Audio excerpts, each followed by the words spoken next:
കൊല്ലം കടയ്ക്കൽ ദേവീക്ഷേത്രത്തിലെ ഉത്സവത്തോടനുബന്ധിച്ച് വിപ്ലവ ഗാനങ്ങൾ പാടിയത് വിവാദമാവുകയാണ്. പുഷ്പനെ അറിയാമോ, നിങ്ങൾക്ക് ഞങ്ങളുടെ പുഷ്പനെ അറിയാമോ എന്ന ഗാനമാണ് ഗായകൻ അലോഷി പാടിയത്. അമ്പലത്തിൽ ഉത്സവം നടക്കുമ്പോൾ അവിടെ പോയി ഇൻകുലാബ് സിന്ദാബാദ് വിളിക്കുന്നത്. ഇപ്പൊ അമ്പലത്തിൽ ഉത്സവം നടക്കുമ്പോൾ അവിടെ പരിപാടിയിൽ കയറി പുഷ്പനെ അറിയാമോ എന്നുള്ള പാട്ട് പാടുക. അതിന്റെ വീഡിയോകൾ ഇപ്പൊ പ്രചരിക്കുകയാണ്. അമ്പലത്തിൽ ഉത്സവം നടക്കുമ്പോൾ അവിടെ പോയിട്ടാണോ ഇൻകുലാബ് സിന്ദാബാദ് വിളിക്കുന്നത്?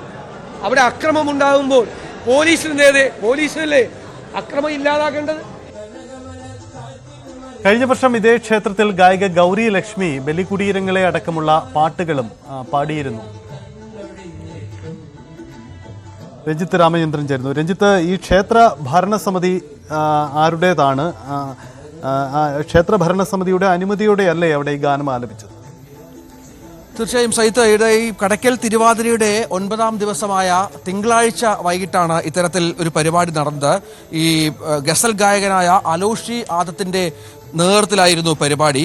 ഈ സംഭവത്തിൽ പരോക്ഷ വിമർശനവുമായി നേരത്തെ തന്നെ വി.ഡി. സതീശൻ രംഗത്ത് വന്ന പശ്ചാത്തലം കൂടി ഉണ്ടായിരുന്നു. സതീശൻ ഇന്നലെ പറഞ്ഞത് ഈ ക്ഷേത്ര പരിപാടിയുമായി ബന്ധപ്പെട്ട് ഇത്തരം വിപ്ലവ ഗാനങ്ങൾ ആലപിക്കുന്നത് ആരുടെ താല്പര്യപ്രകാരമാണ് എന്ന വളരെ പ്രധാനപ്പെട്ട ചോദ്യം ഉയരുകയുണ്ടായി. എന്തിനാണ് അവിടെ പോയി ഇൻകുലാബ് സിന്ദാബാദ് വിളിക്കുന്നത് എന്നും സതീശൻ ചോദിക്കുകയുണ്ടായി. അതേസമയം കാണികൾ ആവശ്യപ്പെട്ടത് പ്രകാരമാണ് ഇത്തരത്തിലൊരു പാട്ട് പാടിയത് എന്നാണ് ഉത്സവ കമ്മിറ്റി ഭാരവാഹികളുടെ വിശദീകരണം. നേരത്തെ നമുക്കറിയാം, ഈ ക്ഷേത്രം വിവാദത്തിൽപ്പെടുന്നത്, ക്ഷേത്ര കോമ്പൗണ്ട് വിവാദത്തിൽപ്പെടുന്ന ആദ്യമായല്ല. ഇത് ഈ നേരത്തെ പിണറായി വിജയൻ നയിച്ച നവകേരള സദസ്സിന്റെ വേദിയുമായി ബന്ധപ്പെട്ട് ക്ഷേത്രം നേരത്തെ വിവാദത്തിൽപ്പെട്ടിരുന്നു. നവകേരള സദസ്സിന്റെ ഈ ചടയമംഗൽ നിയോജക മണ്ഡലത്തിലെ വേദി ഈ ക്ഷേത്രത്തിന്റെ കോമ്പൗണ്ട് ആയിരുന്നു. തുടർന്ന് ഇതുമായി ബന്ധപ്പെട്ട കോടതിയെ സമീപിക്കുകയും അതിന്റെ അടിസ്ഥാനത്തിൽ വേദി മാറ്റുകയും മറ്റും ചെയ്ത പശ്ചാത്തലമൊക്കെയുണ്ട്. ഇത് ഈ കടയ്ക്കൽ തിരുവാതിരയിൽ പ്രചരണ ഗാനങ്ങളും വിപ്ലവ ഗാനങ്ങളും ഒപ്പം കൊടികളും മറ്റും തെരഞ്ഞെടുപ്പ് ചിഹ്നത്തിന്റെയും മറ്റും പശ്ചാത്തലത്തിൽ ഇത്തരത്തിൽ ഉപയോഗിച്ചതിൽ സമൂഹ മാധ്യമങ്ങളിൽ വലിയ വിമർശനം ഉയരുന്ന പശ്ചാത്തലം കൂടിയുണ്ട്. ബി.ജെ.പിയും മറ്റും ഇതുമായി ബന്ധപ്പെട്ട് രംഗത്ത് വന്ന സാഹചര്യം കൂടി ഉണ്ടായിരുന്നു. ക്ഷേത്രത്തെ രാഷ്ട്രീയ പ്രചാരണത്തിന് ഉപയോഗിച്ചു എന്നാണ് വിമർശനം.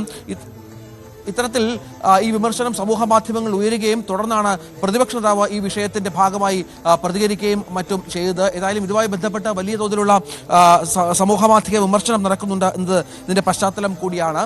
ഈ പാട്ട് പാടിയത് അവിടെ കൂടിയ നാട്ടുകാരുടെ ആവശ്യപ്രകാരമാണ് എന്ന വിശദീകരണമാണ് ഇതുമായി ബന്ധപ്പെട്ട് ക്ഷേത്രം ഭാരവാഹികൾ നൽകുന്നത് എന്ന വിവരം കൂടിയുണ്ട്. സൈത്ത്, രഞ്ജിത്ത്, ഈ ക്ഷേത്രത്തിന്റെ ഭരണസമിതിയുടെ സ്വഭാവം എന്താണ്?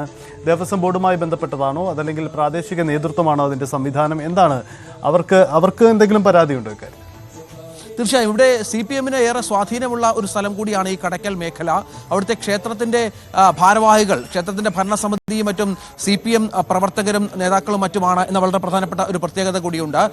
ഇത്തരത്തിൽ വളരെ പ്രധാനപ്പെട്ട ഇത്തരത്തിൽ ഭരണസമിതിയിലും മറ്റും നിൽക്കുന്ന ആളുകൾ കൂടി ഇതിനോട് ചേർന്ന് നിൽക്കുന്നു എന്ന കാര്യം കൂടി ചേർത്ത് വെക്കണം. ഇതിന്റെ പശ്ചാത്തലത്തിൽ കൂടിയാണ് ഈ വിഷയം ഹൈന്ദവ സംഘടനകളും മറ്റും ആയുധമാക്കുന്നത്. ഈ സംഭവത്തിൽ ഇത്തരത്തിൽ ഒരു വിമർശനം ഉയർന്നതിന് പിന്നിൽ ഇത്തരം സോഷ്യൽ മീഡിയ പ്രചാരണങ്ങൾ കൂടി ഉണ്ട് എന്നുള്ളത് ഏറ്റവും പ്രധാനപ്പെട്ട ഒന്നാണ്.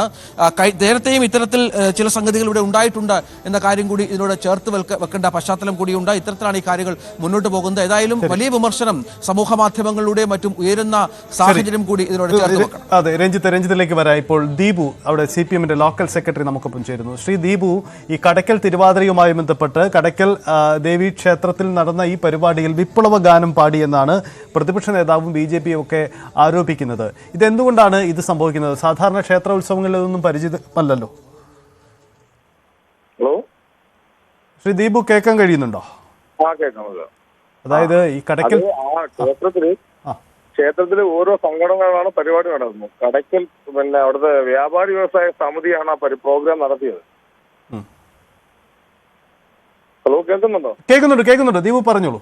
ആ പ്രോഗ്രാം നടത്തി. അപ്പൊ ആ പ്രോഗ്രാമിന് അലോഷി പാടിക്കൊണ്ടിരിക്കുമ്പോൾ വെളിയിൽ നിന്ന് ആൾക്കാർ ഓരോ പാട്ടുകൾ ആവശ്യപ്പെട്ടു. അതിന്റെ അടിസ്ഥാനത്തിൽ അദ്ദേഹം പാടുകയാണ് ചെയ്തത്. അപ്പൊ ആ പാടുമ്പോ LED വാളിൽ അവരുടെ അവരാണ് ആ LED വാൾ പ്രവർത്തിപ്പിക്കുന്നത്. ആ പാട്ടിനനുസരിച്ച് ബാക്ക്ഗ്രൗണ്ട് ആണ് അവിടെ, ബാക്ക്ഗ്രൗണ്ടിലാണ് ഓരോ കാര്യങ്ങൾ കാണിച്ചുകൊണ്ടിരിക്കുന്നത്. അപ്പൊ ഈ പാട്ട് പാടാൻ ആവശ്യപ്പെട്ടു, പാടി. അവിടെ ക്ഷേത്ര കഴിഞ്ഞ തവണയും ഇദ്ദേഹം വന്നിരുന്നു. കഴിഞ്ഞ തവണയും ഇദ്ദേഹം ഈ പാട്ട് പാടിയിട്ടുണ്ടായിരുന്നു. സാധാരണ ക്ഷേത്രത്തിൽ അത് ഈ ക്ഷേത്ര ആചാരങ്ങളുടെ ലംഘനം അത് ഹൈന്ദവ വികാരങ്ങളെ ലംഘിച്ചു എന്നൊക്കെ വലിയ ആക്ഷേപമുണ്ട്. ഒപ്പം പ്രതിപക്ഷ നേതാവ് വി ഡി സതീശൻ വികാരങ്ങൾ ലംഘിക്കുന്നത്, ഹൈന്ദവ വികാരങ്ങൾ എങ്ങനെയാണ് ലംഘിക്കപ്പെടുന്നത്? മനുഷ്യന് പിന്നെ എന്താണ് മനുഷ്യനെ മാറുന്നത് ഇത്തരം കലാപ്രവർത്തനങ്ങളുടെയും കലകളിലൂടെയൊക്കെ അല്ലേ? അപ്പൊ അവരുടെ അതല്ലേ അവിടെ പാടുന്നത്. അപ്പൊ മുമ്പ് നിങ്ങളെന്നെ കമ്മ്യൂണിസ്റ്റ് ആക്കിയ നാടകം സ്റ്റേജിൽ അവതരിപ്പിച്ചിട്ട് അമ്പലങ്ങളിൽ അവതരിപ്പിച്ചിട്ടില്ലേ? സാംബശിവന്റെ കഥാപ്രസംഗം ക്ഷേത്രങ്ങളിൽ അവതരിപ്പിച്ചിട്ടില്ലേ? അന്നൊന്നും ഇല്ലാത്ത വികാരമാണോ ഇപ്പൊ ഹിന്ദു വികാരമാണെന്ന് വരുന്നത്? ഇതിപ്പോഴേ പ്രതിപക്ഷ നേതാവ് വി ഡി സതീശനാണ് ശക്തമായി എത്തിയത്. അദ്ദേഹം ഇത് പറയുന്നതിന് പിന്നിൽ മറ്റെന്തെങ്കിലും രാഷ്ട്രീയമുണ്ടോ? പണിയൊന്നുമില്ലാത്തോ? അയാൾക്ക് വേറെ എന്തെങ്കിലും പണിയണ്ടേ? അതെന്തോന്നതാ ഈ കാര്യമല്ലേ? ഇവിടെ ഈ ക്ഷേത്രത്തിൽ അങ്ങനത്തെ വിഷയമൊന്നുമില്ല. കഴിഞ്ഞ ദിവസം നടത്തിയത് കോൺഗ്രസ് സംഘടനയുടെ ഒരു നാടകമാണ് അവിടെ നടത്തിയത്. കഴിഞ്ഞ ദിവസം നടത്തിയ നാടകം KPSC അതുപോലെ അവരുടെ സംഘടന ഉണ്ട്, അവരുടെ നാടകമാണ്. ഇവിടെ ആർക്കും വിലക്കൊന്നുമില്ല. KPSCയുടെ ഒരുപാട് നാടകങ്ങൾ അവിടെ നടന്നിട്ടുണ്ട്. അവിടെ നന്നായി നടക്കുന്ന അവിടെ എല്ലാ പാർട്ടിക്കാരും രാഷ്ട്രീയക്കാരും എല്ലാവരും അവിടെ സഹകരിച്ചാണ് അവിടെ ഉത്സവം നടത്തുന്നത്. അതിനെ നശിപ്പിക്കാൻ വേണ്ടിയിട്ട് ഓരോ രാഷ്ട്രീയ പാർട്ടികളും അത് നടക്കരുത്. അത് ചെയ്യുന്നത് തെറ്റാണ്. അവിടെ രാഷ്ട്രീയമൊന്നുമില്ല, പൊതുവായി എല്ലാവരും കൂടെ ചേർന്നാണ് അവിടെ ഉത്സവം നടത്തുന്നത്. ഏറ്റവും വലിയ ഉത്സവം. എന്നാൽ വിനീത് ശ്രീനിവാസന്റെ പ്രോഗ്രാം ഉണ്ടായിരുന്നു. അതിന്റെ തലേ ദിവസം വേറെ.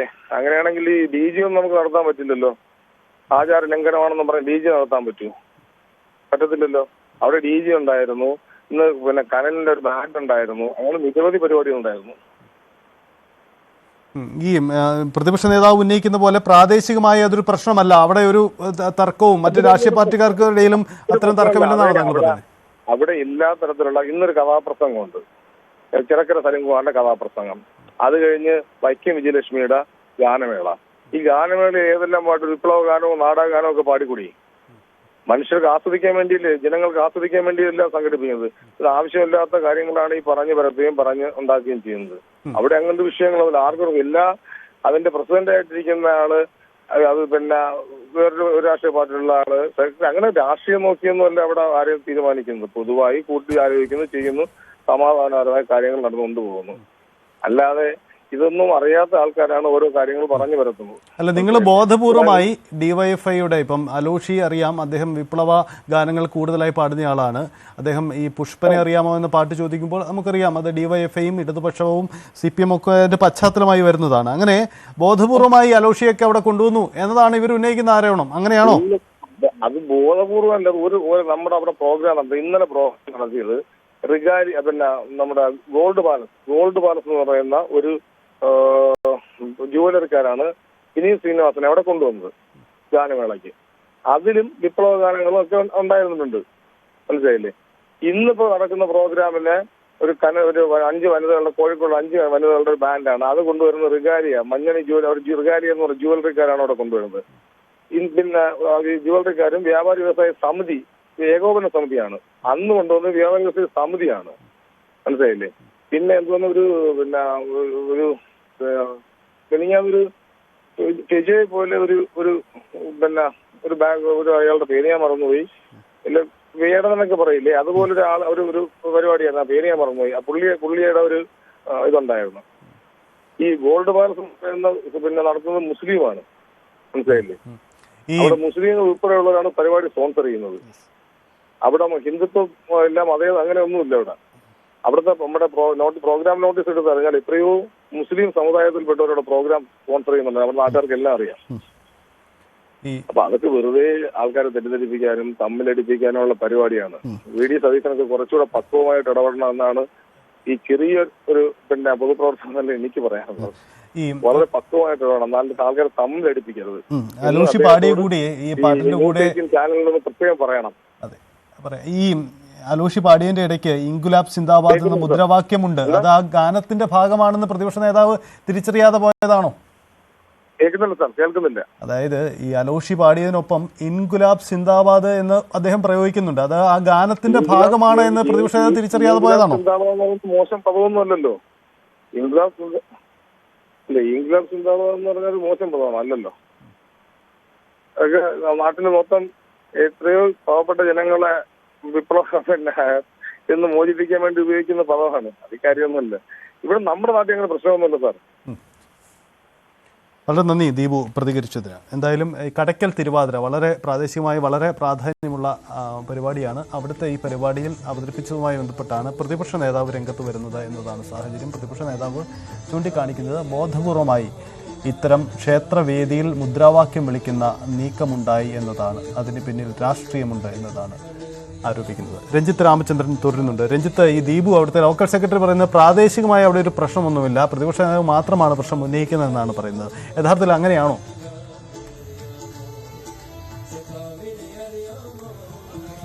സൈത്ത്, ഇത്തരത്തിൽ ഈ പറഞ്ഞതുപോലെ വിശദീകരണം നേരത്തെ തന്നെ അവിടുത്തെ നാട്ടുകാർ ആവശ്യപ്പെട്ടത് പ്രകാരം പാടിയ പാട്ടാണ്. അവിടെ എല്ലാ രാഷ്ട്രീയ പാർട്ടികളുടെയും പരിപാടികൾ നടക്കാറുണ്ട്.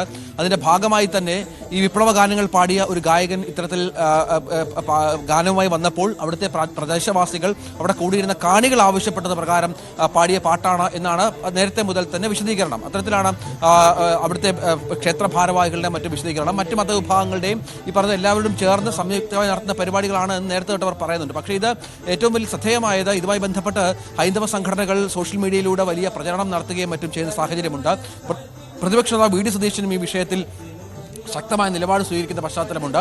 പല ക്ഷേത്ര ഉത്സവങ്ങളും ഇത്തരത്തിൽ പാർട്ടി പരിപാടികളാക്കി മാറ്റാൻ ശ്രമിക്കുന്നു എന്ന വിമർശനമാണ് ഇത്തരത്തിൽ ഉയരുന്നത്. അതിന്റെ ഭാഗമായി തന്നെയാണ് ഈ കടക്കലിലെ വിഷയത്തെ സമീപിക്കുകയും ചെയ്യേണ്ടത്.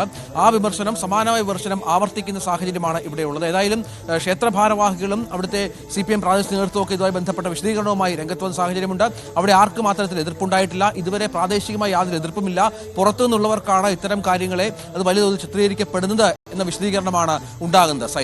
യെസ്, അതാണ് സാഹചര്യം. എന്തായാലും സോഷ്യൽ മീഡിയയിൽ ഇതുവരെ നടന്നിരുന്ന ചർച്ചയിൽ പ്രതിപക്ഷ നേതാവ് കൂടി ഇടപെട്ടതോടെ അതൊരു മറ്റു തരത്തിലേക്ക് പോകുന്നു എന്നതാണ്. ഒരുപക്ഷെ ഹൈന്ദവ സംഘടനകളെ കൂടുതൽ ശക്തമായി പ്രതിപക്ഷ നേതാവ് ഈ വിഷയം ഇടപെട്ടു എന്നത് കൂടി ശ്രദ്ധേയമാണ്. എന്തായാലും കടയ്ക്കൽ തിരുവാതിരയുമായി ബന്ധപ്പെട്ടാണ് ഈ വിവാദം.